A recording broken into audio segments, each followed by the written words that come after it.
ನಮಸ್ಕಾರ ಸ್ನೇಹಿತರೆ, ಕರ್ನಾಟಕ ಮ್ಯಾಟರ್ಸ್ಗೆ ಮತ್ತೊಮ್ಮೆ ಸ್ವಾಗತ. ಈ ಹಿಂದಿನ ಎಪಿಸೋಡ್ನಲ್ಲಿ ನಾವು ಟಾಟಾ ಸಾಮ್ರಾಜ್ಯದಲ್ಲಿ ಎದ್ದಿರುವ ಬಿರುಗಾಳಿಯ ಬಗ್ಗೆ ಹೇಳಿದ್ವಿ.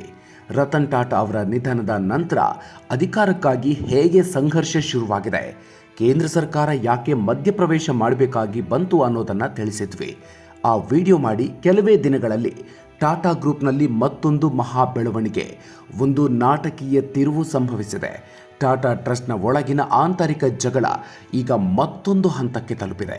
ಈ ಬಾರಿಯ ಅಕ್ಟೋಬರ್ ಸರ್ಪ್ರೈಸ್ನಲ್ಲಿ ಬಲಿಯಾಗ್ತಾ ಇರೋದು ಬೇರೆ ಯಾರೂ ಅಲ್ಲ, ಸ್ವತಃ ದಿವಂಗತ ರತನ್ ಟಾಟಾ ಅವರ ಆಪ್ತ ಸ್ನೇಹಿತ, ಅವರ ಬಲಗೈ ಬಂಟ ಎಂದೇ ಖ್ಯಾತರಾಗಿದ್ದ ಮೆಹ್ಲಿ ಮಿಸ್ತ್ರಿ. ಹೌದು, ನೀವು ಕೇಳಿದ್ದು ನಿಜ. ರತನ್ ಟಾಟಾ ಅವರಿಗಾಗಿಯೇ ತಮ್ಮ ಕುಟುಂಬವನ್ನೇ ಎದುರು ಹಾಕಿಕೊಂಡಿದ್ದ ಮೆಹ್ಲಿ ಮಿಸ್ತ್ರಿ ಅವರಿಗೆ ಈಗ ಟಾಟಾ ಟ್ರಸ್ಟ್ನಿಂದ ಗೇಟ್ ಪಾಸ್ ನೀಡಲು ವೇದಿಕೆ ಸಿದ್ಧ ಆಗಿದೆ. ಇನ್ನೂ ಆಘಾತಕಾರಿ ಸಂಗತಿ ಅಂದರೆ, ಈ ಇಡೀ ಕಾರ್ಯಾಚರಣೆಯ ನೇತೃತ್ವ ವಹಿಸಿರೋದು ಸ್ವತಃ ನೋಯಲ್ ಟಾಟಾ, ಅಂದರೆ ರತನ್ ಟಾಟಾ ಅವರ ಮಲ ಸಹೋದರ. ಅವರು ಸ್ವತಃ ತನ್ನ ಸಂಬಂಧಿ ಮತ್ತು ರತನ್ ಟಾಟಾ ಅವರ ಆಪ್ತನನ್ನೇ ದೂರ ತಳ್ತಿದ್ದಾರೆ. ಹಾಗಿದ್ರೆ ಟಾಟಾ ಟ್ರಸ್ಟ್ನಲ್ಲಿ ಮತ್ತೆ ನಡೆದಿದ್ದೇನು? ಮೆಹ್ಲಿ ಮಿಸ್ತ್ರಿಯನ್ನೇ ಯಾಕೆ ಟಾರ್ಗೆಟ್ ಮಾಡಲಾಗ್ತಿದೆ? ಬನ್ನಿ, ಇವತ್ತಿನ ವಿಡಿಯೋದಲ್ಲಿ ಇದರ ಸಂಪೂರ್ಣ ಚಿತ್ರಣವನ್ನು ನೋಡೋಣ. ಅದಕ್ಕೂ ಮೊದಲು ನೀವಿನ್ನೂ ನಮ್ಮ ಕರ್ನಾಟಕ ಮ್ಯಾಟರ್ಸ್ ಚಾನಲ್ಗೆ ಸಬ್ಸ್ಕ್ರೈಬ್ ಆಗಿಲ್ಲ ಅಂದರೆ ಈಗಲೇ ಸಬ್ಸ್ಕ್ರೈಬ್ ಆಗೋ ಮೂಲಕ ನಮಗೆ ನಿಮ್ಮ ಸಪೋರ್ಟ್ ಕೊಡಿ. ಬೆಲ್ ಐಕಾನ್ ಪ್ರೆಸ್ ಮಾಡಿ. ಟಾಟಾದಲ್ಲಿ ಮತ್ತೊಂದು ಅಕ್ಟೋಬರ್ ಸರ್ಪ್ರೈಸ್. ಸ್ನೇಹಿತರೆ, ಟಾಟಾ ಗ್ರೂಪ್ಗೂ ಅಕ್ಟೋಬರ್ ತಿಂಗಳಿಗೂ ಏನೋ ಒಂದು ಕೆಟ್ಟ ನಂಟಿದೆ. 2016 ಅಕ್ಟೋಬರ್ನಲ್ಲೇ ಮೆಹ್ಲಿ ಮಿಸ್ತ್ರಿ ಅವರ ಸೋದರ ಸಂಬಂಧಿ ಸೈರಸ್ ಮಿಸ್ತ್ರಿ ಅವರನ್ನು ಟಾಟಾ ಸನ್ಸ್ ಚೇರ್ಮನ್ ಹುದ್ದೆಯಿಂದ ಕಿತ್ತೊಗೆಯಲಾಗಿತ್ತು. ಆಗ ಈ ಮಹಾ ಕಾರ್ಯಾಚರಣೆ ನಡೆಸಿದವರು ಟಾಟಾ ದಿಗ್ಗಜ ದಿವಂಗತ ರತನ್ ಟಾಟಾ. ಇದೀಗ ಇದೇ ಅಕ್ಟೋಬರ್ ತಿಂಗಳಲ್ಲಿ ಮೆಹ್ಲಿ ಮಿಸ್ತ್ರಿ ಅವರನ್ನೇ ಟ್ರಸ್ಟ್ನಿಂದ ಹೊರಹಾಕುವ ಪ್ರಯತ್ನ ನಡೆದಿದೆ. ವಿಪರ್ಯಾಸ ಅಂದರೆ, ಈ ಬಾರಿ ಬಲಿಯಾಗ್ತಾ ಇರೋದು ಅದೇ ರತನ್ ಟಾಟಾ ಅವರ ಆಪ್ತ ಮೆಹ್ಲಿ ಮಿಸ್ತ್ರಿ. ಏನಿದು ಘಟನೆ? ವಿಷಯ ಇಷ್ಟೇ. ಮೆಹ್ಲಿ ಮಿಸ್ತ್ರಿ ಅವರು ಟಾಟಾದ 2 ಪ್ರಮುಖ ಟ್ರಸ್ಟ್ಗಳಲ್ಲಿ, ಅಂದರೆ ಸರ್ ದೊರಾಬ್ಜಿ ಟಾಟಾ ಟ್ರಸ್ಟ್ ಮತ್ತು ಸರ್ ರತನ್ ಟಾಟಾ ಟ್ರಸ್ಟ್ಗಳಲ್ಲಿ ಟ್ರಸ್ಟಿ ಆಗಿದ್ರು. ಇವರ 3 ವರ್ಷಗಳ ಅವಧಿ ಈಗ ಮುಗಿದಿದ್ದು ಅದನ್ನು ನವೀಕರಿಸಬೇಕಾಗಿತ್ತು. ಹೀಗಾಗಿ ಟಾಟಾ ಟ್ರಸ್ಟ್ನ ಸಿಇಒ ಸಿದ್ಧಾರ್ಥ ಶರ್ಮಾ ಅವರು ಮೆಹ್ಲಿ ಮಿಸ್ತ್ರಿ ಅವರ ಅವಧಿಯನ್ನು ನವೀಕರಿಸುವ ಪ್ರಸ್ತಾವನೆಯನ್ನು ಮಂಡಿಸಿದ್ರು. ಆದರೆ ಟ್ರಸ್ಟಿಗಳ ಸಭೆಯಲ್ಲಿ ದೊಡ್ಡ ಸ್ಫೋಟವೇ ಸಂಭವಿಸಿದೆ. 3 ಪ್ರಭಾವಿ ಟ್ರಸ್ಟಿಗಳು ಮೆಹ್ಲಿ ಮಿಸ್ತ್ರಿಯವರ ಮರುನೇಮಕಕ್ಕೆ ತೀವ್ರ ವಿರೋಧವನ್ನು ವ್ಯಕ್ತಪಡಿಸಿದ್ದಾರೆ. ಆ 3 ಯಾರು ಗೊತ್ತಾ? ಒಂದು, ನೋಯಲ್ ಟಾಟಾ, ಟಾಟಾ ಟ್ರಸ್ಟ್ನ ಹಾಲಿ ಚೇರ್ಮನ್. 2ನೇವರು ವೇಣು ಶ್ರೀನಿವಾಸನ್, ಟಾಟಾ ಟ್ರಸ್ಟ್ನ ಆಜೀವ ಅವಧಿಗೆ ಉಪಾಧ್ಯಕ್ಷರಾಗಿ ನೇಮಕಗೊಂಡವರು. 3ನೇವರು ವಿಜಯ್ ಸಿಂಗ್, ಮಾಜಿ ರಕ್ಷಣಾ ಕಾರ್ಯದರ್ಶಿ.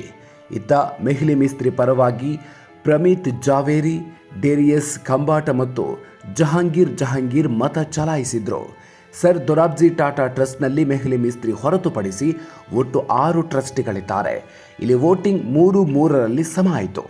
ನಿಯಮಗಳ ಪ್ರಕಾರ ಟ್ರಸ್ಟಿಯು ತನ್ನದೇ ಅವಧಿಯ ನವೀಕರಣಕ್ಕೆ ವೋಟ್ ಮಾಡುವಂತಿಲ್ಲ.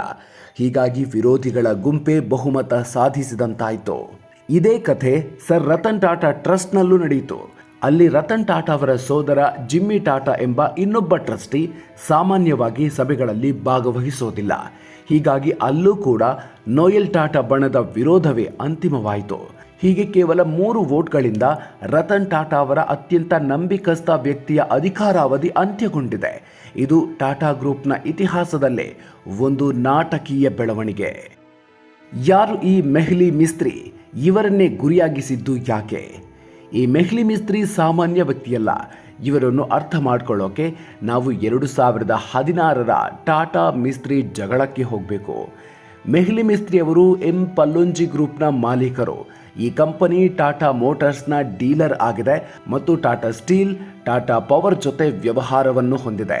ಇವರು ಟಾಟಾ ಸನ್ಸ್ನಲ್ಲಿ 18.37% ಭಾರಿ ಪಾಲು ಹೊಂದಿರುವ ಶಾಪುರ್ಜಿ ಪಲ್ಲೊಂಜಿ ಗ್ರೂಪ್ನ ಸೈರಸ್ ಮಿಸ್ತ್ರಿ ಮತ್ತು ಶಾಪುರ್ಜಿ ಮಿಸ್ತ್ರಿ ಅವರ ಸೋದರ ಸಂಬಂಧಿಯೂ ಹೌದು. ವಿಪರ್ಯಾಸ ನೋಡಿ, 2016ರಲ್ಲಿ ಸೈರಸ್ ಮಿಸ್ತ್ರಿ ಅವರನ್ನು ಟಾಟಾ ಸನ್ಸ್ ಚೇರ್ಮನ್ ಹುದ್ದೆಯಿಂದ ಕೆಳಗಿಳಿಸಿದಾಗ ಇಡೀ ಶಾಪುರ್ಜಿ ಪಲ್ಲೊಂಜಿ ಗ್ರೂಪ್ ರತನ್ ಟಾಟಾ ವಿರುದ್ಧ ತಿರುಗಿ ಬಿದ್ದಿತ್ತು. ಆದರೆ ಮೆಹ್ಲಿ ಮಿಸ್ತ್ರಿ ಮಾತ್ರ ತಮ್ಮ ಕುಟುಂಬವನ್ನೇ ಎದುರು ಹಾಕೊಂಡು ರತನ್ ಟಾಟಾ ಅವರ ಪರವಾಗಿ ದೃಢವಾಗಿ ನಿಂತಿದ್ರು. ಮೆಹ್ಲಿ ಮತ್ತು ರತನ್ ಟಾಟಾ ಅವರ ಸ್ನೇಹ ಕೂಡ ಅಷ್ಟೇ ಭಾರಿ ಹಳೆಯದು. ಮೆಹ್ಲಿ ಅವರಿಗೆ 10 ವರ್ಷವಾಗಿದ್ದಾಗಿನಿಂದಲೂ ಇವರಿಬ್ಬರು ಆಪ್ತ ಸ್ನೇಹಿತರು. ಈ ನಿಷ್ಠೆಗಾಗಿ ರತನ್ ಟಾಟಾ ಅವರು 2022ರಲ್ಲಿ ಮೆಹ್ಲಿ ಮಿಸ್ತ್ರಿ ಅವರನ್ನು ಈ 2 ಪ್ರಮುಖ ಟ್ರಸ್ಟ್ಗಳಿಗೆ ಟ್ರಸ್ಟಿಯಾಗಿ ನೇಮಿಸಿದ್ರು. ಅಷ್ಟೇ ಅಲ್ಲ, ಈ ಮೆಹ್ಲಿ ಮಿಸ್ತ್ರಿ ಸ್ವತಃ ನೋಯಲ್ ಟಾಟಾ ಅವರ ಪತ್ನಿ ಆಲು ಮಿಸ್ತ್ರಿ ಅವರ ಸೋದರ ಸಂಬಂಧಿ. ಆಲು ಮಿಸ್ತ್ರಿ ಅಜ್ಜ ಹಾಗೂ ಮೆಹ್ಲಿ ಮಿಸ್ತ್ರಿ ಅಪ್ಪ ಅಣ್ಣ ತಮ್ಮಂದ್ರು. ಆದರೆ ಈಗ ಏನೆಲ್ಲ ಬೆಳವಣಿಗೆಗಳು ನಡೆದಿವೆ ನೋಡಿ. ರತನ್ ಟಾಟಾ ಅವರ ವಿಶ್ವಾಸ ಗಳಿಸಿದ್ದ ವ್ಯಕ್ತಿ ತಮ್ಮ ಪತ್ನಿ ಕಡೆಯ ಸಂಬಂಧಿಯನ್ನೇ ರತನ್ ಟಾಟಾ ಅವರ ಉತ್ತರಾಧಿಕಾರಿ ನೋಯಲ್ ಟಾಟಾ ಹೊರಹಾಕ್ತಿದ್ದಾರೆ. ಇದು ಟಾಟಾ ಟ್ರಸ್ಟ್ನೊಳಗಿನ ಅಧಿಕಾರ ಕೇಂದ್ರಗಳು ಸಂಪೂರ್ಣವಾಗಿ ಬದಲಾಗಿರೋದನ್ನು ತೋರಿಸ್ತಾ ಇದೆ. ಅಧಿಕಾರಕ್ಕಾಗಿ ಆಂತರಿಕ ಸಂಘರ್ಷ. ನಾವು ಕಳೆದ ಎಪಿಸೋಡ್ನಲ್ಲಿ ಹೇಳಿದಂತೆ ಸೆಪ್ಟೆಂಬರ್ 11ರಂದು ನಡೆದ ಸಭೆಯಲ್ಲಿ ವಿಜಯ್ ಸಿಂಗ್ ಅವರನ್ನು ಟಾಟಾ ಸನ್ಸ್ ಬೋರ್ಡ್ನಿಂದ ತೆಗೆದುಹಾಕಲಾಗಿತ್ತು. ಆ ವೋಟಿಂಗ್ನಲ್ಲಿ ಮೆಹ್ಲಿ ಮಿಸ್ತ್ರಿ, ಪ್ರಮಿತ್ ಜಾವೇರಿ, ಡೇರಿಯಸ್ ಕಂಬಾಟ ಮತ್ತು ಜಹಾಂಗೀರ್ ಒಂದಾಗಿದ್ರು. ಈಗ ಅದಕ್ಕೆ ಪ್ರತಿಕಾರ ಅನ್ನೋ ರೀತಿಯಲ್ಲಿ ನೋಯಲ್ ಟಾಟಾ, ವೇಣು ಶ್ರೀನಿವಾಸನ್ ಮತ್ತು ಅದೇ ವಿಜಯ್ ಸಿಂಗ್ ಒಂದಾಗಿ ಮೆಹ್ಲಿ ಮಿಸ್ತ್ರಿ ಅವರನ್ನೇ ಟಾರ್ಗೆಟ್ ಮಾಡಿದ್ದಾರೆ.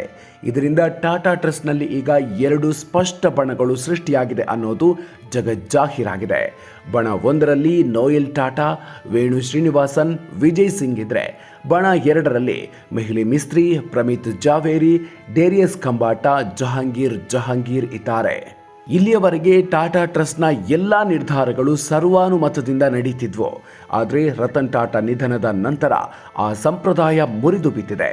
ಈಗ ರಾಜಕಾರಣದಂತೆ ಇಲ್ಲೂ ಬಹುಮತದ ಆಟ ಶುರುವಾಗಿದೆ. ಹಾಗಾದರೆ ಮಿಸ್ತ್ರಿ ಮುಂದಿನ ನಡೆಯೇನು? ನ್ಯಾಯಾಲಯದ ಮೆಟ್ಟಿಲೇರ್ತಾರಾ ರತನ್ ಟಾಟಾ ಸ್ನೇಹಿತ? ಈ ಕಥೆಯಲ್ಲಿ ಇನ್ನೊಂದು ಪ್ರಮುಖ ತಿರುವಿದೆ. ರತನ್ ಟಾಟಾ ಅವರ ನಿಧನದ ಕೇವಲ 9 ದಿನಗಳ ನಂತರ ಅಕ್ಟೋಬರ್ 17ರಂದು ಟ್ರಸ್ಟಿಗಳು ಒಂದು ಪ್ರಮುಖ ನಿರ್ಣಯಗಳನ್ನು ಅಂಗೀಕರಿಸಿದ್ರು. ಅದರ ಪ್ರಕಾರ ಎಲ್ಲ ಟ್ರಸ್ಟಿಗಳ ಅಧಿಕಾರಾವಧಿ ಮುಗಿದ ನಂತರ ಅವರನ್ನು ಅಜೀವ ಅವಧಿಗೆ ಮರುನೇಮಕ ಮಾಡಬೇಕು ಅಂತ ನಿರ್ಧರಿಸಲಾಗಿತ್ತು.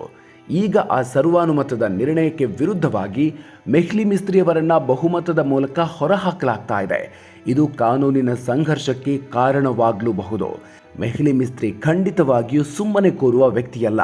ಅವರು ಈ ನಿರ್ಧಾರವನ್ನು ನ್ಯಾಯಾಲಯದಲ್ಲಿ ಪ್ರಶ್ನಿಸುವ ಎಲ್ಲ ಸಾಧ್ಯತೆಗಳಿದೆ. ಒಟ್ಟಿನಲ್ಲಿ ಟಾಟಾ ಪೂರ್ವಜರು ಕಟ್ಟಿದ, ರತನ್ ಟಾಟಾ ಅವರು ಬೆಳೆಸಿದ ದೈತ್ಯ ಉದ್ಯಮ ಸಾಮ್ರಾಜ್ಯದಲ್ಲಿ ಈಗ ಅಧಿಕಾರಕ್ಕಾಗಿ, ಟಾಟಾ ಸನ್ಸ್ ಮೇಲಿನ ಹಿಡಿತಕ್ಕಾಗಿ ದೊಡ್ಡ ಆಟವೇ ನಡೀತಾ ಇದೆ. ಒಂದು ಕಡೆ ಸರ್ಕಾರ ಮಧ್ಯ ಪ್ರವೇಶಿಸಿ ಜಗಳ ತಣ್ಣಗಾಗಿಸಲು ಯತ್ನಿಸ್ತಾ ಇದ್ರೆ, ಇನ್ನೊಂದು ಕಡೆ ಟ್ರಸ್ಟ್ನ ಒಳಗೆ ಹೊಸ ಸಂಘರ್ಷಗಳು ಹುಟ್ಟಿಕೊಳ್ತಾ ಇವೆ. ಬಣಗಳ ನಡುವೆ ಮಸಲತ್ತುಗಳು ನಡೀತಾ ಇವೆ. ಈ ಬೆಳವಣಿಗೆಯು ಟಾಟಾ ಸಮೂಹದ ಭವಿಷ್ಯದ ಮೇಲೆ ಯಾವ ಪರಿಣಾಮ ಬೀರಲಿದೆ? ಮೆಹ್ಲಿ ಮಿಸ್ತ್ರಿಯವರ ಮುಂದಿನ ನಡೆ ಏನಾಗಿರಲಿದೆ? ಇದನ್ನೆಲ್ಲ ಕಾದು ನೋಡಬೇಕಿದೆ. ಈ ವಿಚಾರದ ಬಗ್ಗೆ ನಿಮ್ಮ ಅಭಿಪ್ರಾಯ ಏನು? ಟಾಟಾ ಗ್ರೂಪ್ನಲ್ಲಿ ನಡೀತಾ ಇರುವ ಈ ಆಂತರಿಕ ಸಂಘರ್ಷ ಸರಿಯಾ? ಕಾಮೆಂಟ್ ಬಾಕ್ಸ್ನಲ್ಲಿ ನಮಗೆ ತಿಳಿಸಿ. ಈ ವಿಶ್ಲೇಷಣೆ ಇಷ್ಟ ಆಗಿದ್ದರೆ ಲೈಕ್ ಮಾಡಿ, ನಿಮ್ಮ ಸ್ನೇಹಿತರೊಂದಿಗೆ ಶೇರ್ ಮಾಡಿ. ಕರ್ನಾಟಕ ಮ್ಯಾಟರ್ಸ್ ಚಾನಲ್ಗೆ ಸಬ್ಸ್ಕ್ರೈಬ್ ಆಗೋದನ್ನು ದಯವಿಟ್ಟು ಮರಿಬೇಡಿ ಸ್ನೇಹಿತರೆ. ಮುಂದಿನ ವಿಡಿಯೋದಲ್ಲಿ ಮತ್ತೊಂದು ಇಂಟ್ರೆಸ್ಟಿಂಗ್ ವಿಚಾರದ ಜೊತೆಗೆ ಮತ್ತೆ ಸಿಗೋಣ. ಅಲ್ಲಿವರೆಗೂ ನಮಸ್ಕಾರ.